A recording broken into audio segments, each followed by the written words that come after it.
Hey there, it's IELTS Master Lee, and welcome to this IELTS Band 7 Plus vocabulary video. This is lesson number 5, education. The words for this lesson are, number 1, know. Number 2, learn. Number 3, study. Number 4, research. And number 5, experience. And remember, you probably already know all of these words, but we're going to look at collocations to show you how you can use these words you already know in a high-level way. First, know. The definition is to have information in your mind as a result of experience or because you have learned or been told it. For example, it was definitely a bad idea to race my bike down the hill. I should have known better. And in modern society, neighbors don't know each other well compared to the past. All right? The collocations for know. First, we have know better. This is from the last example where I said, I should have known better. This is a common expression and very useful for your IELTS speaking task in particular. I should have known better.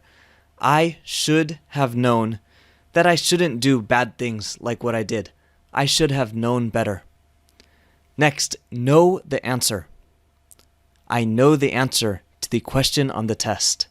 Next, know now.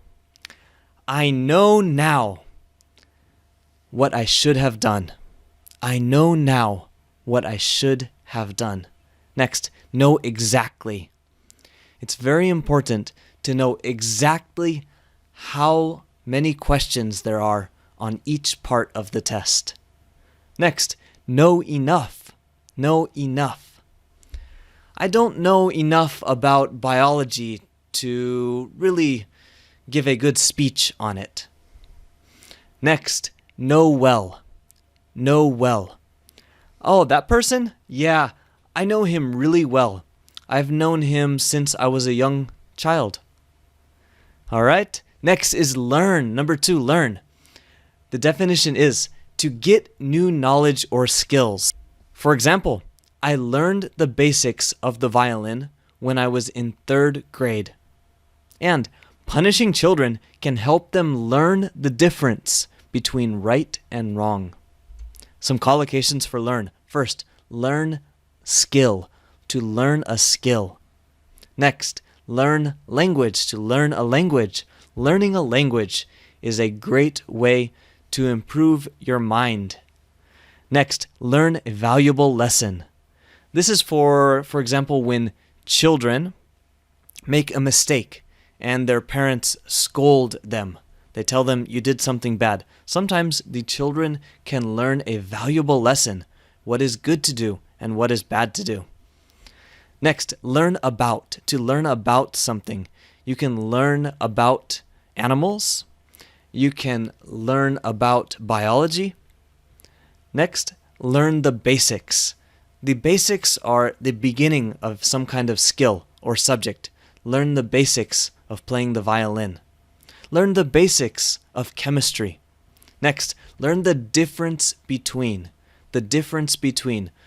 There's a good question. What's the difference between this word and that word? Well, now we're going to learn the difference between these two words. All right? Next one, number 3, study. The definition is to learn about something through books, a course, or examination. And also, as a noun, it can mean a research project. We use both of these definitions here, the verb form and the noun form. For example, I spent my first year of university studying the Japanese language intensively. This is the verb form. Next, studies suggest that people who live in close-knit communities tend to live longer. And this is the second meaning, the research project meaning. And close-knit means people who have a good relationship, a very close relationship with each other. Some collocations for study. First, study intensively, like my Japanese course. Next, study closely. Make sure you study this vocabulary closely because it will be on the test tomorrow. Next, undertake a study. Now this is the other meaning of study, the noun meaning of study. When you do a study, instead of saying do, you can say undertake. It's a fancy way of saying do, and it sounds cool. Next, detailed study. This is also the noun form of study. And a detailed study is something that looks at a topic, at a subject, in a lot of detail. Next, studies suggest. Usually this is studies suggest, not study suggest, but studies suggest.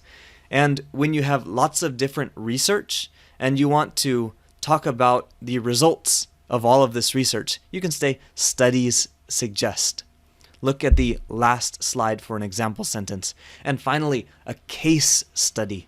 A case study is when you look at one particular case of something and you do a big research project on it. For example, at a school, instead of talking about education policy in a really big, general, abstract way, you look at just one class with just one teacher and analyze how this teacher and this class is doing. That's a case study. Next is research. Number 4, research. The noun form is a careful study of a subject, especially in order to discover new facts or information about it. And the verb form is to conduct a careful study of a subject. For example, as a postgraduate student, I carried out research on the spinal health of people who work at their desks all day. Now, spinal health is related to your spine. Next example sentence. Research conducted by climate scientists shows that the polar ice caps are melting at increasing rates.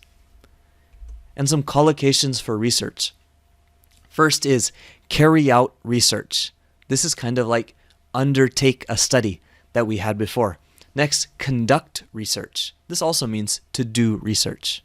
Next, research shows. Or you can say research suggests, like we had before. Recent research. Recent research. Further research. Further research is needed is a very popular sentence at the end of academic publications. Further research is needed. This means we need to research more before we can decide something or make a conclusion. And finally, research on. Research on. Research on followed by the topic. Research on biology. Research on the habits of this particular animal. Research on. Finally, experience. Number 5. The definition as a noun is the knowledge and skill that you have gained through doing something for a period of time, or the process of gaining this. And the verb form is to have a particular situation affect you or happen to you. Example sentences. The ability to learn from experiences is an essential quality of good leaders. This is the noun form. And the next sentence. I think that people who experience some difficulties early in life tend to be more successful later on. Do you think so? This is the verb form. And finally, some collocations for experience. First, to experience difficulties. This means to have some kind of problems, have some hard times, to experience difficulties. Next, based on experience. Based on my experience, I think we should rest this next weekend. The weather is looking a little bit strange. Next, to gain experience. Doing an internship in university is a great way to gain experience. Next, to share experience. We have 5 people in this room. Let's share our experiences with each other. Let's talk about our last vacations or something else. Next, to learn from experience. Learn from experience.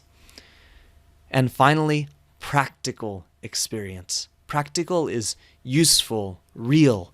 Practical experience is very useful when you want to get a better job. So your action step this lesson is to use each word that we covered to write 2 sentences and post your sentences in the comments below.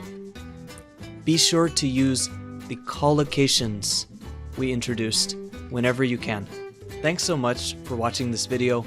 I hope you learned something from it. For more IELTS practice, visit IELTSmaster.com and join our email list for a free Task 2 ebook.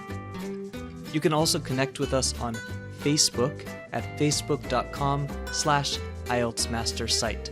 Finally, subscribe to our YouTube channel below and let us know, what would you like to see next? Just type it in the comments, and you never know, that may be the next video. I'm looking forward to hearing from you.